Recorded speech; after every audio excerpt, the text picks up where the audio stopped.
लोग social media पे अपने पॉलिटिकल जज्बात का इजहार करते हैं, किसी एक पार्टी के साथ एफिलिएशन है और उस हद में फिर वो मुखालफिन को कब्रों के नीचे भी पहुंचा देते हैं अपनी बातों में।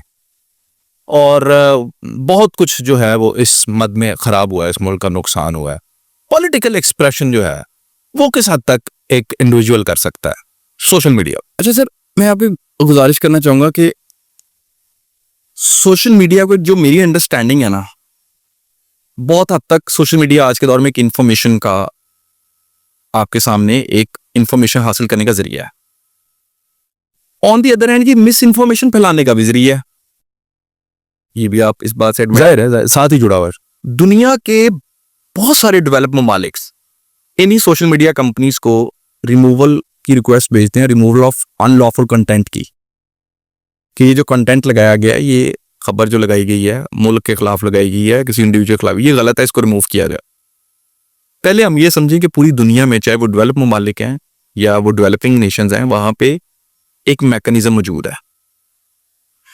अब आप फेक न्यूज अगर कोई लगती है या कोई एक बंदा दूसरे के खिलाफ कोई न्यूज लगाता है, उस खबर का एक तो छोटे लेवल पे इफेक्ट ये हो सकता है कि आप और मैं, आपकी और मेरी उस बात को लेके लड़ाई हो जाती है। आपने मेरे खिलाफ खबर लगा दी, मैंने आपके खिलाफ खबर लगा दी। एक खबर यह है जो थोड़ा से अब आपने हाई लेवल पे लेके जानी है कि आप किसी इंस्टीट्यूट में काम करते हैं, किसी प्राइवेट इदारे में काम करते हैं, किसी पब्लिक इदारे में काम करते हैं, वहां एक खबर किसी ने किसी के खिलाफ फेक चला दी। उसमें क्या हो सकता है, उसको कोई माइनर या मेजर पेनल्टी इंपोज हो सकती है या उसकी प्रमोशन रुक सकती है, मुख्तलिफ काम हो सकते हैं ना, जो कि होते भी हैं।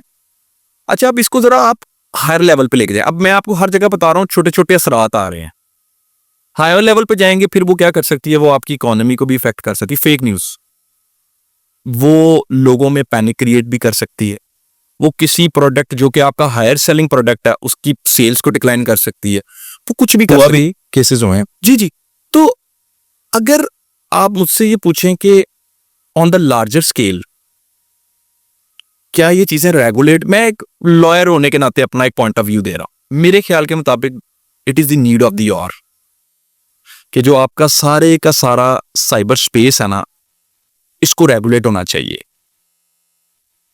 क्योंकि आपके पास ना एग्जिस्टिंग या आपके पास वो कहते हैं ना ग्राउंड रियलिटी से रिलेटेड कभी उस तरह केसेस नहीं आपने किए होंगे, क्योंकि आपका तो फील्ड ही दूसरी है। सर, एक बंदा जिसकी तस्वीरें वायरल होती है ना, उसकी जिंदगी के जो पहले 72-74 घंटे होते हैं ना, उस काम के होने के बाद वो बड़े इंपॉर्टेंट होते हैं।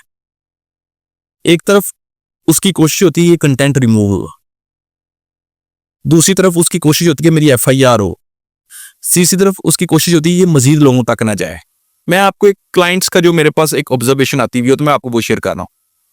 तो बाज़ औक़ात बीइंग ए लॉयर भी एक इंसान होने के नाते मैं अक्सर सोचता हूं कि ऐसा मैकेनिज्म होना चाहिए कि जिसका डाटा लगा है या तो वो फौरी विद इन आवर्स डिलीट हो, या फिर जिन्होंने ये किया है, काम किया है, जिसने वो तस्वीरें वायरल की, वो फौरी पकड़ा जाए।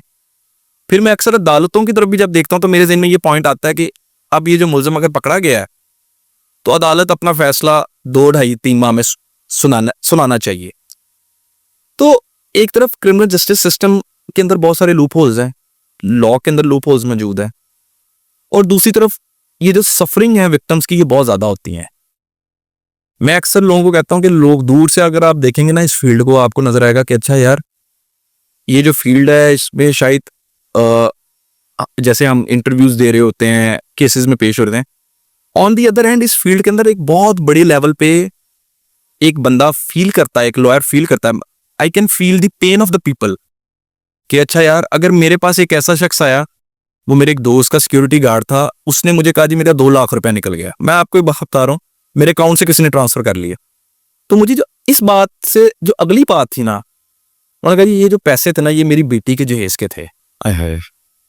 तो मैं आपको ये बता रहा हूँ कि अब ये सफरिंग फील जब तक आप नहीं करेंगे ना, तो मुझे ऐसा लगता है कि सर कहीं ना जब हम केसेस को कर रहे होते हैं ना, तो we can feel the sufferings of the people. मुझे ऐसा लगता है लॉयर का शायद एक ये बड़ा बुनियादी रोल है कि उसको जब तक वो चीजों को इस एंगल से ना देखे ना, मैं आपसे जितनी बातें कर रहा हूँ ना, ये शायद मुझे लगता है कि ये जो कनेक्टिविटी पैदा हो रही है ना, everyone have that feeling. हाँ, मेरी जो कनेक्टिविटी डेवलप हो रही है ना इस टॉपिक के साथ साथ चलते हुए, वो इस वजह से हो रही है क्योंकि मैंने ये चीज़ों को ग्राउंड रियलिटीज पे देखा है, किया है। तो मैं ये समझता हूँ सर, कानून की जो इम्प्लीमेंटेशन है ना, वो बड़ी ज़रूरी है। लॉस का होना काफ़ी नहीं होता, उनका इम्प्लीमेंट होना वो बड़ा ज़रूरी है।